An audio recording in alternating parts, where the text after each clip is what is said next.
Before Fallout gets remembered as politics, before factions, and before ideology, Fallout was about survival.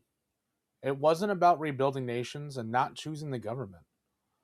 It was just trying to make it through tomorrow. When people argue Fallout 3 versus Fallout New Vegas, the debate usually goes the same way. One game is normally called deeper, one is normally called smarter, and one is called more philosophical. The other, often dismissed as simple. But what if that simplicity wasn't a weakness? What if Fallout 3 understood something the series slowly forgot? Because Fallout 3 doesn't ask you what kind of world you want to rule. It asks something far more uncomfortable. Should this world even be saved at all? Two games, two wastelands, two completely different philosophies of what Fallout is supposed to be. And with remasters rumored to be coming, this question matters more than ever. This isn't about which game has better dialogue trees, or which faction is written smarter. This is about something deeper. Why Fallout 3 feels like an apocalypse, and why New Vegas feels like what comes after. Lately, Fallout has started doing what it always does when it's about to come back into the spotlight. It doesn't announce itself, it leaks. A rumor here, a trust me bro post there, a suspicious listing, a quiet journalist hint, and suddenly the same two titles are being spoken in the same sentence again. Fallout 3 and Fallout New Vegas. Not a sequel, not a reboot, but the kind of return that hits harder than people admit, because it forces everyone to relitigate the argument they never stopped having. And the second remaster rumors show up, the question isn't really which game comes first. The real question is which one deserves to be the face of Fallout? Which one gets to be the face of the wasteland? Because under the surface, this debate has never been about graphics or performance, or even quests. It's about something a lot more personal. It's about what Fallout is supposed to feel like. For more than a decade, the Fallout community has been split into two camps that talk like they're arguing about quality, but they're actually arguing about identity. New Vegas is treated like the smart Fallout, the one with factions and politics and consequences that spiral outward. Fallout 3 is treated like the mood Fallout, the one that trades complexity for atmosphere, the one people remember in their bones, even when they can't recite the wiki word for word. And you hear the same shorthand over and over. New Vegas had better writing. Fallout 3 had better exploration. New Vegas respects agency. Fallout 3 holds your hand. New Vegas is the real Fallout. Fallout 3 is Bethesda Fallout. But that framing is flawed because it assumes these games were trying to do the same thing, and one simply did it better. They weren't. They were answering different questions from the very start. Fallout New Vegas asks you to decide who should rule. Fallout 3 asks you whether the wasteland can survive long enough for anyone to rule at all. That difference isn't cosmetic. It changes how the world is built, how quests are structured, how morality works, and why players walk away from each game with such different emotional scars. Fallout 3 takes place in 2277, 200 years after the Great War, but it refuses to let you feel like history has moved on. The capital wasteland doesn't look like a frontier that's rebuilding. It looks like a place where rebuilding failed and people learned to live inside the failure. Washington, D.C. is still a corpse of monuments and collapsed highways, with radioactive water cutting through ruins like a wound that never healed, and the metro tunnels underneath acting like arteries full of something hungry. The game's first strong impression isn't political complexity, it's deprivation. Water is scarce, food is unreliable, and you meet desperation before you meet ideology. There's a moment early on where an older man begs for clean drinking water outside Megaton. And it lands, not because it's a dramatic scene, but because it's so ordinary. Fallout 3 is telling you, quietly and immediately, that survival here is not heroic. It's become routine. And then there's you. Fallout 3 doesn't start you as a drifter or a stranger who can be anyone. It starts you as a child inside Vault 101, and it forces you to grow up in front of the player. You take tests, read the Your Special book, and you get your first Pip Boy, deal with bullies and friendships and birthdays. It's not just a character creation, it's conditioning. This is why the tones hit differently. When you step into the wasteland, you're not simply entering a new map. You're leaving the only home you've ever known. And you're doing it because the one anchor you had, your dad, is gone. That makes Fallout 3's main quests feel less like chosen one saves the world and more like a person goes looking for the meaning in the ruins. James is not written like a faction leader. He's written like a moral thesis. He's a doctor, a scientist, and a father who believes the world can be made less cruel. Not through conquest, but through something almost embarrassingly basic: clean water. Project Purity isn't a power grab. It's a statement that civilization starts with necessities, not ideology. And Fallout 3 reinforces that consistently. When you walk the wasteland and people talk about water like it's gold, the game isn't world building for flavor, it's establishing stakes that feel primal. If you can't drink, nothing else matters. No laws, no flags, no politics, just unbearable thirst. Megaton is often remembered because of the bomb at the center, but the bomb is only half the point. The real point is that people built a town around it. They didn't do it because it was safe. They did it because they had nowhere else to go. The wasteland forces compromise, and sometimes compromise looks like raising children next to a weapon that could erase them. And then Fallout 3 gives you a choice that defines its philosophy. You can disarm it and stabilize that fragile little miracle of a town, or you can detonate it and turn the wasteland's cruelty into a spectacle. The choice is not about conquest, it's about who you become when the world stops caring. Fallout 3's karma system is clunky, and people are right to critique it mechanically. But thematically, it fits the game's obsession with moral identity.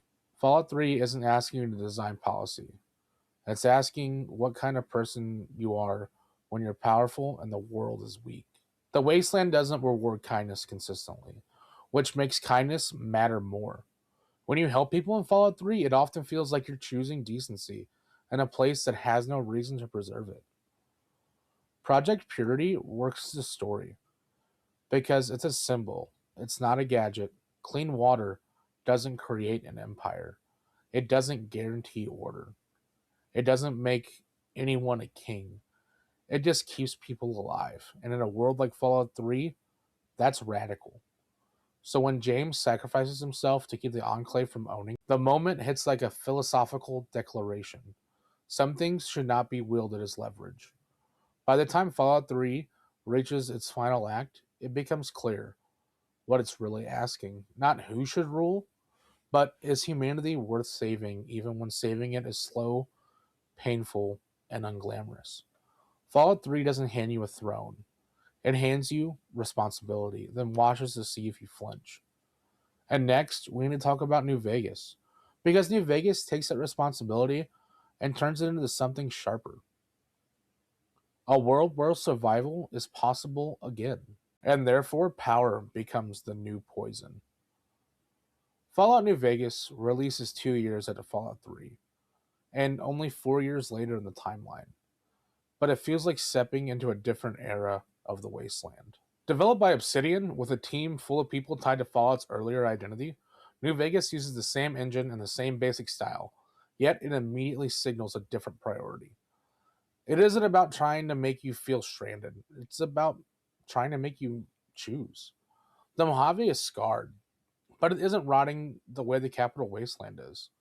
Roads still connect places, trade routes exist. Caravans move because the region is stable enough for commerce to matter. The apocalypse happened here, yeah, but society has had enough time to form new habits. New Vegas doesn't feel like a world grasping for breath. It feels like a world that's alive again, which means it can finally do what living societies always do: compete. New Vegas doesn't open with childhood or a family or a sense of sheltered innocence being shattered. It opens with violence and implication that you were never safe to begin with. You're a courier who gets robbed, shot in the head, and buried, and then wakes up with a whole new purpose carved into your skull. Find the man who did it, and in doing so, tumble into a war that's been waiting for someone like you. That famous line, truth is, the game was rigged from the start, works because it's not just a quote, it's the thesis. New Vegas is telling you that the world is built on competing interests, and you are stepping into the middle of them whether you want to or not. Mechanically, the shift from karma to reputation is not just a gameplay tweak, it's a worldview. Karma in Fallout 3 is about moral identity. Reputation in New Vegas is about relationships and consequences. People react to what you do to them, not what the universe thinks of your soul. Towns remember, factions respond, alliances harden, and enemies send hit squads. New Vegas doesn't ask you if you're good or evil, as much as it asks you whether you're useful, dangerous, or expendable. In that way, it's colder, but it's also way more realistic in the way politics tend to be. At the center of the game is Hoover Dam, because it represents the thing everyone wants and almost no one can share: power, infrastructure, control. Whoever owns the dam can feed cities, power industry, and shape the Mojave's future. This is why New Vegas isn't just about wandering, it's about a war of visions. And the game gives you four: the NCR's democracy and bureaucracy, Kaisar's brutal order, Mr. House's technocratic autocracy, and Yes Man's independence and power vacuum. Each path is a thesis about human nature, and New Vegas is at its best when it forces you to sit in that discomfort and choose anyway. New Vegas feels smarter because it speaks in the language of ideology. It references history, empire, collapse, trade, legitimacy, and the slow decay of systems that become too large for their own morals. It makes you feel like the wasteland is not just a setting, but a society you can analyze. And that's genuinely impressive. That's why people call it the best written Fallout. It doesn't just present factions, it builds arguments for them, then dares you to commit.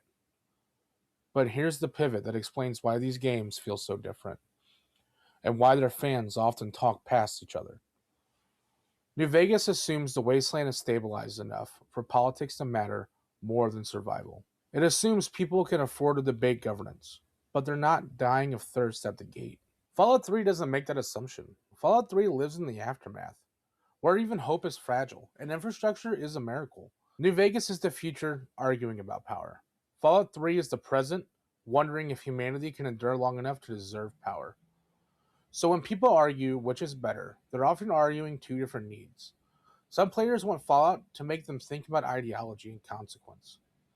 Others want Fallout to make them feel the weight of a world that still hasn't healed. Now we're going to examine that feeling directly, because this is where the comparison becomes unavoidable.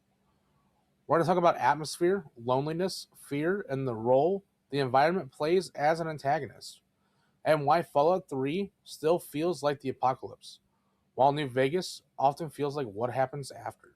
There is a reason why people remember Fallout 3 in fragments rather than bullet points. They don't always remember quests or dialogue trees, but they remember how the world felt. The loneliness, the silence between the gunshots, the sense that every step forward was a risk because the environment itself didn't care whether you survived. Fallout 3's greatest strength isn't its writing on paper, it's its atmosphere and emotion. The capital wasteland is hostile in a way that's almost passive aggressive. It doesn't scream danger at you, it simply exists, irradiated, broken, and daring you to make something of it. Ruined buildings collapse inward like the world folded in on itself. Mutants don't feel like opposing armies. They feel like infestations that grew while humanity was gone. And that matters because it changes how you play. Exploration of Fallout 3 isn't about optimization or reward loops. It's simply about curiosity mixed with dread. You don't walk towards distant landmarks because you expect loot. You walk towards them because you want to know what tragedy happened there. No feature embodies Fallout 3's philosophy better than the metro tunnels. On paper, they're a loading solution, a way to divide the map. In practice, they're a psychological warfare. The monument you descend on the ground, the world compresses. Sound becomes close, sights become unreliable, enemies feel too near even when they're not. You're not navigating politics down there. You're just trying to survive. You're watching your ammo. You're listening for movement that might already be behind you. Fallout 3 turns traversal into tension, and tension that never goes away. New Vegas rarely does this because it doesn't want to. Its world is open, readable, and legible. You often see danger coming from a mile away. Fallout 3 prefers the opposite. It hides threats behind doors, corners, and static filled radios. The soundscape matters more than people realize. Fallout 3 often lets silence linger just a little too long. When music does swell, it's mournful rather than triumphant. The score doesn't tell you that you're powerful. It reminds you that something beautiful died here a long time before you arrived.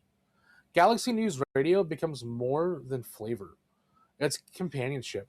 Three Dog's voice cuts through isolation like proof that someone else is still alive out there.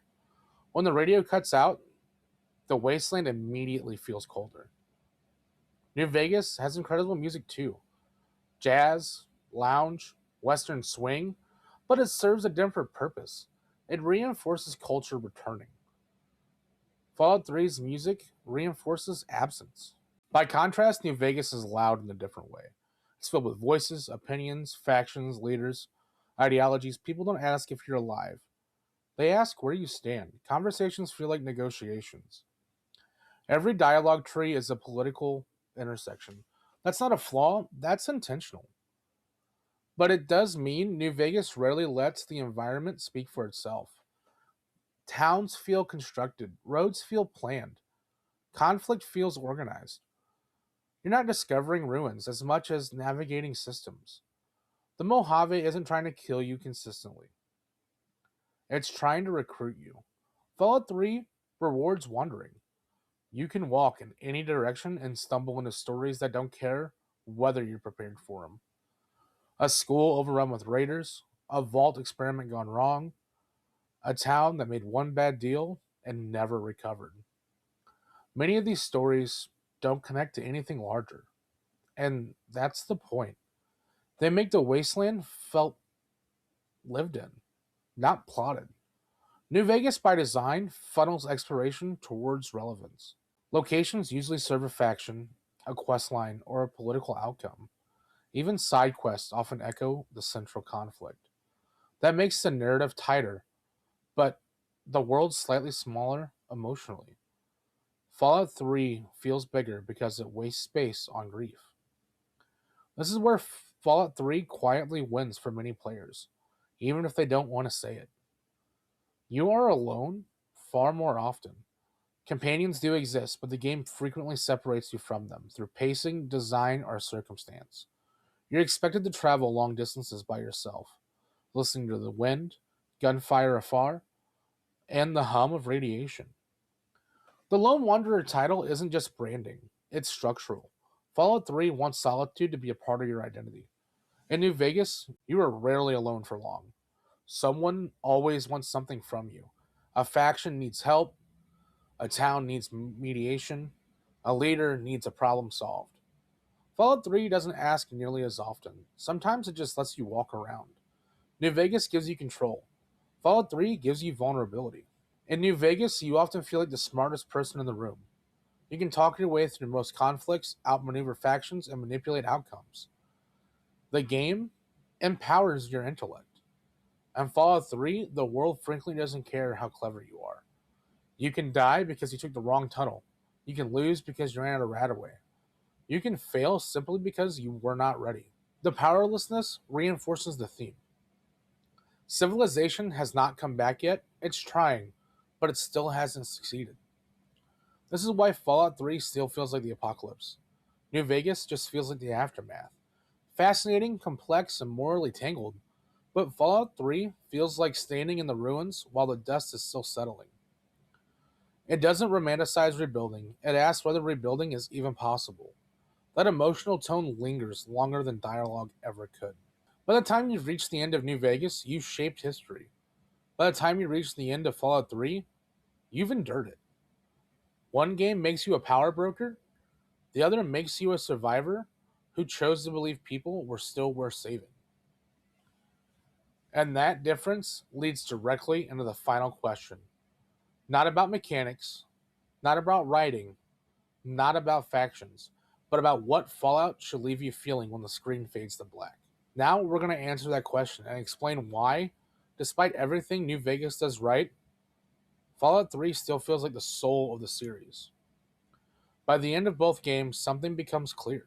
Fallout New Vegas wants you to decide the future. Fallout 3 wants you to understand the cost of having one. New Vegas is built around power. Who should have it, who deserves it, and who will misuse it if given the chance.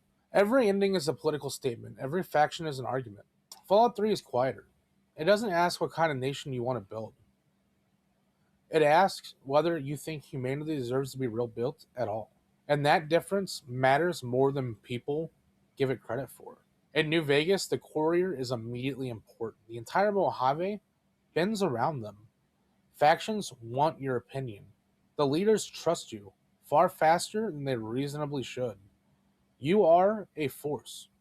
In Fallout 3, the Lone Wanderer earns relevance, slowly, and often painfully. You begin as a child, not a legend. You're not chosen by prophecy or destiny. You're pushed out into the world because circumstances collapse behind you. Your importance grows, not because you command people, but because you keep showing up. You help strangers who can't repay you. You walk into irradiated ruins because no one else will. You continue your father's work not because it will make you more powerful, but because someone has to try. That framing makes Fallout 3 feel more human. New Vegas gives you control over outcome. Fallout 3 gives you sacrifice. James doesn't die because the plot needs tragedy. He dies because hope in the wasteland is dangerous. Because trying to fix the world invites retaliation. Because doing the right thing gets you killed in a broken society. And when the time comes for Project Purity, the game doesn't ask you who rules afterward. It asks who is willing to step into the radiation. Even after Broken Steel changes the ending mechanically, the theme remains intact. Restoring the world hurts. Progress costs lives, and hope is not free. That message lingers longer than any faction ending slide ever could. Vegas excels at moral ambiguity, and it deserves praise for that. But Fallout 3 deserves something different. Its morality system is blunt, sometimes even criticized, but its simplicity serves a purpose. It reflects a world that hasn't recovered enough to debate philosophy yet. People in the capital wasteland aren't asking what system is best. They're asking for water, they're asking for safety, and they're asking if tomorrow will be worse than today. Fallout 3 morality isn't about political nuance. It's about basic decency in a place where decency is rare. And that makes your kindness feel meaningful rather than strategic. New Vegas is the smarter game, but Fallout 3 is the heavier one. New Vegas makes you think, and Fallout 3 makes you feel. You remember walking into Vault 106. You remember the Dunwich building. You remember wandering the mall under sniper fire. You remember hearing Galaxy News Radio fade in after hours of silence. Those moments don't rely on dialogue trees. They rely on atmosphere, fear, loneliness, and discovery. Fallout 3 embeds its message into your nerves. This is where the divide truly sits. If Fallout is about society after the apocalypse, the New Vegas wins. But if Fallout is about the apocalypse itself, the scars, the trauma, and the desperation, then Fallout 3 stands unmatched. Fallout 3 doesn't show you a world that has moved on. It shows you one that is still bleeding. And that arguably is what Fallout always was meant to be. With rumors of remasters and re-releases circling, the comparison matters more than nostalgia. If Fallout 3 returns, it shouldn't be judged solely by modern systems or mechanical depth. It should be remembered for what it achieved emotionally, for making a 3D Fallout feel haunting rather than heroic. A remastered Fallout 3 wouldn't just be a technical update, it would be a reminder of when the wasteland felt frightening again, when survival was not guaranteed, and when hope felt fragile, when doing the right thing did not come with applause, only silence. New Vegas may be the better written game, but Fallout 3 is the better remembered one. Because when people talk about Fallout years later, they don't always talk about which faction they supported. They talk about walking alone through ruins. They talk about fear. They talk about wonder. They talk about stepping into the unknown and choosing to help anyway. And that's why, for all of its imperfections, Fallout 3 still feels like the heart of the franchise.